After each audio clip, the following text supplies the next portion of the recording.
Ladies and gentlemen and wrestling fans alike, I am back once again with another WWE Raw review. Man, it was supposed to be a change. We were all waiting for the big announcement from Vince McMahon. I'm about to get into that. Feel free to hit that subscribe button and hit that notification bell. So Vince McMahon came down and okay, Vince is coming down. On a side note, Vince McMahon's theme has just stood the test of time. You still get excited when you hear it. It still fits in 2018 just as much as it did in 99 or whenever it was that they debuted it. But Vince is here and he talked about how he couldn't do it by himself anymore despite his brilliance and creativity and all of that crap. So he brought out Stephanie McMahon, Triple H, and then Shane comes out. And when Shane comes out and they're all in the ring, I'm like, okay, something's big is about to go down here. And I'm just waiting. I'm like, okay, it's gonna be a draft, gonna be a superstar shakeup, something about to happen here. And they do this thing where they talk about how they know that the fans want something new and fresh. Triple H talked about there will be new faces, new stars, new matches. Stephanie said that we didn't do a great job of listening to our audience. I was like, well, yeah, obviously, about time you admit it. But after that, they said the fans are now the authority. As long as they work together, WWE will always be then, now, and forever. That's what Vince said. Then Baron Corbin comes out.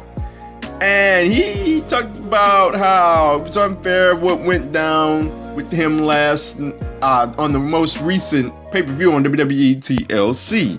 The crowd was booing Baron Corbin unmercifully. And this went on for a while. The McMahons, they really drew this out. Stephanie and the McMahons, they kept going back and forth with the crowd. Triple H kept telling them to be quiet and so they can get his words out. It was a real annoying process. So after they huddled, they came down to the agreement that if Baron Corbin won his next match, that he could become the new GM. So before we go and get into anything further, that's it. That's it. That's what I was thinking at the time. That's all that this was gonna be? Lip service?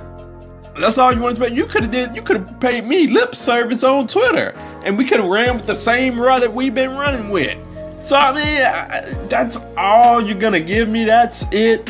I expected something big. Vince McMahon is coming out. Something big is about to happen, obviously. Something big has to happen. Nothing big happens. Instead, it's just a big lip service to the fans, and I'm not buying into it until I see significant change. Until I see something that's gonna get me off the basis of watching Raw like I normally watch Raw, expecting it to be a long, drawn-out 3 hours, that's when I believe significant change is here. So moving on, Baron Corbin faced off with Kurt Angle. Heath Slater was the referee, and this was one long, drawn-out, nothing happening, not even worth watching match. They made it a no DQ match. They made it a handicap match. Rude Gable and Apollo Crews got in. Angle hit the Angle Slam for the win. So, they talked about new and fresh. And we start with a 20-minute opening promo, and we start with that match that feels like a clear Raw match, obvious Raw match that we've been seeing for weeks now. Instead, it's just on the other side as it pertains to Baron Corbin. We just saw Baron Corbin get his coming punts last Sunday at WWE TLC. We didn't even see this match again? If they really wanted to start with something fresh, make the statement that this is new, they should have started with two athletic guys, and let them go at it for 15 minutes to really kick off the show. And not this. The crowd, they got the crowd to love it because Baron Corbin got destroyed. So that's decent in itself. But I wasn't interested in it at all. Next up, we got Finn Balor versus Dolph Ziggler. Now, this is what they should have done next. After talking about fresh and new, they should have brought Dolph Ziggler and Finn Balor out. But they had a fantastic match that I enjoyed very much. A very good way to get going after that Baron Corbin mess. We got a great near fall with the zigzag. This brought out Drew McIntyre. He got involved. Dolph Ziggler wanted him a piece of Drew McIntyre. Then Finn Balor came flying over the ropes to take them both out. Drew McIntyre got in the ring and caused a DQ on both of them. And this was a good way to continue this little three-way feud we got going. And there's going to be a triple threat match next week on the Raw, the Christmas Eve Raw or whatnot. And that is going to be a heck of a match that I'm going to enjoy very much. So it was a good match. Do I like the no contest finish or the no finish? Nah, not really, but it is what it is. We continue the feud. Drew McIntyre laid them out with claymores. By the way, Michael Cole called it a drop kick, a nice drop kick. Oh, I mean claymore. I'm like, come on, Cole, come on, how you get that wrong? But that's beside the point. And next up, we had Dean Ambrose come out, and man, Dean Ambrose, it is amazing how much momentum Dean Ambrose has actually lost, how much juice this feud with Seth Rollins has actually lost. It is mind-boggling to me that just some months ago, Dean Ambrose turned heel, and it was the biggest story in all of wrestling. Dean Ambrose is probably the most interesting character in all of wrestling.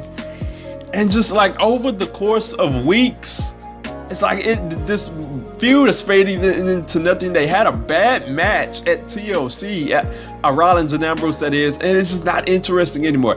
Dean Ambrose talked, he got on the mic, he did the thing that typical heels do, he ran down the fans, and then this was just a rambling interview. He tried to get Seth Rollins out to come out. Seth Rollins wouldn't come out. He tried the IC Open Challenge. Seth Rollins still wouldn't come out, and it just wasn't interesting. He didn't issue the Open Challenge for anybody not named Seth Rollins, and this brought up Tyler Breeze.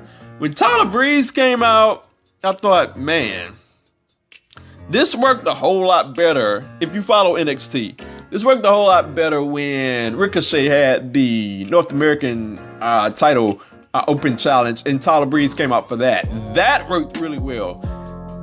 When Tyler Breeze came out here, the first thing I thought was, Breezy is just a vehicle to move along the Ambrose and Rollins feud. And that's what he was.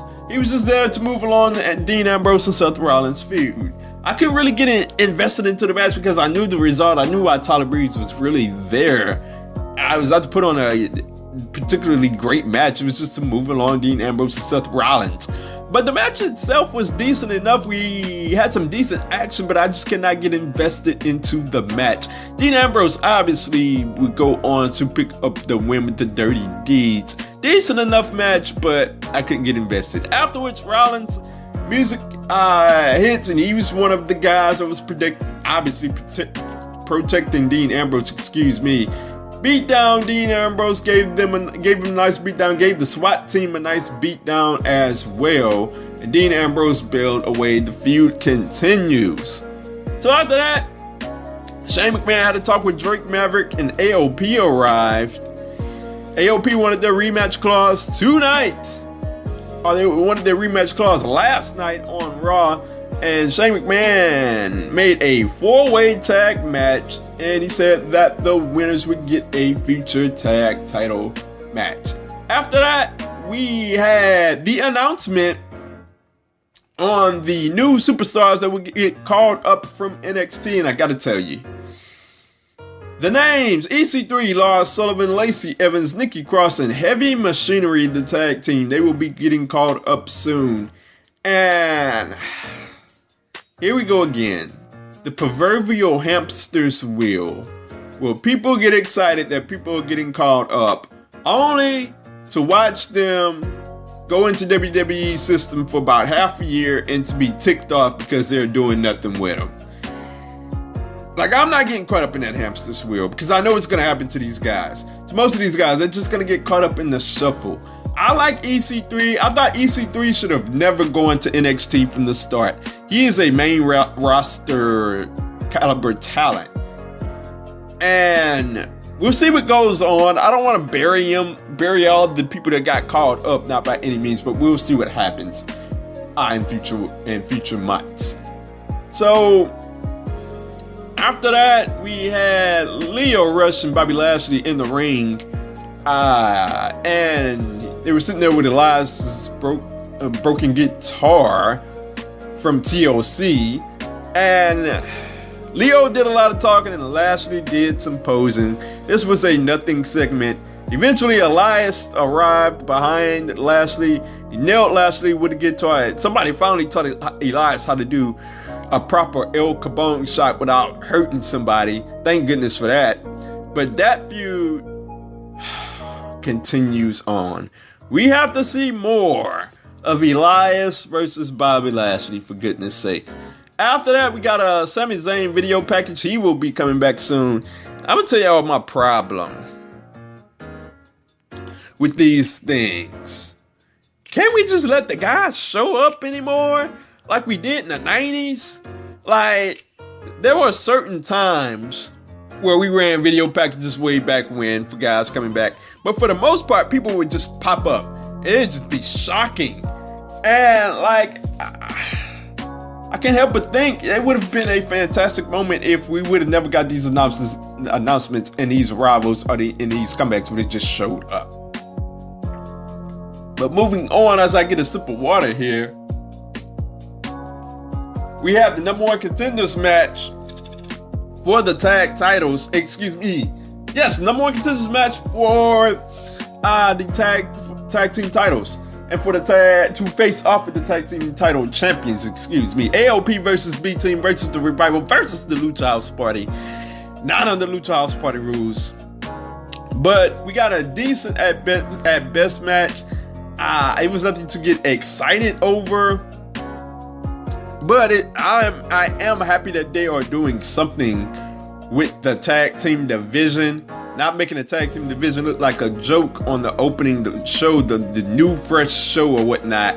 And I do appreciate that we had all those guys in the ring. We had something on the line, and that the right team finally won. The Revival finally won, and they finally looked competent. And like the Revival has looked competent before and 1 to 2 weeks time and then going down to nothing. So we'll see what happens going forward. But I hope the Revival will go on to pick up the tag team championships finally. But after that, we had Seth Rollins come down and talk about his loss to Dean Ambrose. He talked about how he heard what the crowd had to say and how that was his fault. That was actually Dean Ambrose's fault, but we won't go there. That's another topic for another day. Baron Corbin arrived out of nowhere, blamed Seth Rollins for everything that's happened to him, and he got laid out by Seth Rollins. Got a punch right in the chops. Laid Baron Corbin out, and it was not a good night for Baron Corbin. Ronda Rousey was next up to talk, and Ronda Rousey had another one of these promos. She talked about Nia Jax, talked about Charlotte Flair, and how she'd write the next chapter. And she talked about Becky Lynch as well. And she was here to define what a real champion was. It was one of those promos that, Ronda Rousey was trying to find the words for. It was one of those promos from Ronda that didn't connect. She's had quite a few of those. She's had her gems here and there, but she's had some promos that just does not connect with me. And this was another one of those promos. But shortly thereafter, she wanted to defend her title, so she issued an open challenge. We cut to the back, and all of the women are arguing with somebody, maybe the sound guy, to hit their music.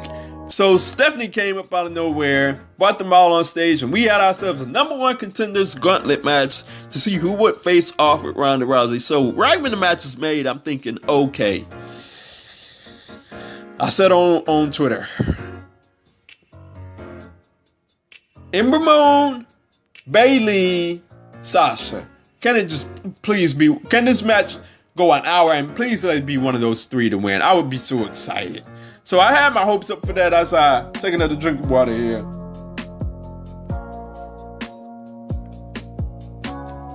I had my hopes up high for that because I thought that they would actually go with it. But we got to the match. Bayley was first off, and I didn't really like the first two mini matches that Bayley had with Alicia Fox and Dana Brooke. I didn't think they were very interesting at all whatsoever. But Bayley picked up the victories, and the first thing I'm thinking is, okay, they are gonna put Bayley in the Seth Rollins role, where she just goes for like a half an hour. And I think they really missed out on the opportunity there. Because remember, Seth Rollins got over just because of that match. He got white hot over that one match heading into Elimination Chamber. That one match, that one throwaway match, Seth Rollins got mad over. It was the genesis of how over he is now. And they really missed the opportunity here by not giving that opportunity to one of these ladies, by not giving the opportunity to Bayley. So Bayley, next up was Mickie James, and I thought they had a really good mini match. One of the better matches in the Gauntlet match. And I enjoyed it very much. A lot of action. Surprisingly, Mickie James picked up the victory. I was just shocked by that. But it was what it was. Ember Moon was next up. And we got some pretty decent stuff from here on out. Ember Moon, I really thought that Ember Moon would go on for quite a while. She finished off Mickie James. They had a decent mini match. It was Natalya next. And we got a good mini match with Ember Moon. But I was shocked when she didn't get the victory there. Natalya picked up the victory. And it all came down to Natalya versus Sasha Banks, as Natalya got rid of the Riot Squad. I thought that once Sasha Banks came down last, I was like, okay, Sasha's gonna win here. Natalya and Sasha had a really good match to close the Gauntlet match. I enjoyed it very much. We had some great moments where it looked like either one of them was going to tap out or give up. But Natalya would go on to pick up the win, and Sasha Banks would finally tap out to the sharpshooter. It was a fabulous match. It had its ups and downs, but Natalya winning, I like Natalya. I don't have a necessary problem with her winning, but Natalya, we could have went with Sasha, we could have went with Bayley, could have went with Ember. But Natalya, the story writes itself. They're good friends. And this match was bound to happen at some point. Natalya versus Ronda Rousey. So I don't have that big a problem with it. I just really wanted to see one of the other three. Banks, Bayley, Moon. Wanted to see one of those three win it. So that was the end of Raw. It was better than the normal Raws that are crap. But that's not saying a whole lot. It wasn't great in my opinion. I think people really liked it, but I think our viewpoint of Raw gets skewed because we're so used to Raw being crap that once we get a decent show at best, we think it's great because the show has been crap overall. So the show was decent at best to me. Not great, not good, just decent at best. Let me know your thoughts on Monday Night Raw, whether that be on YouTube, under the comments, or at OMG Corey B on Twitter, or at 2SweetPod. That's the number 2 Sweet Pod. Let me know your thoughts.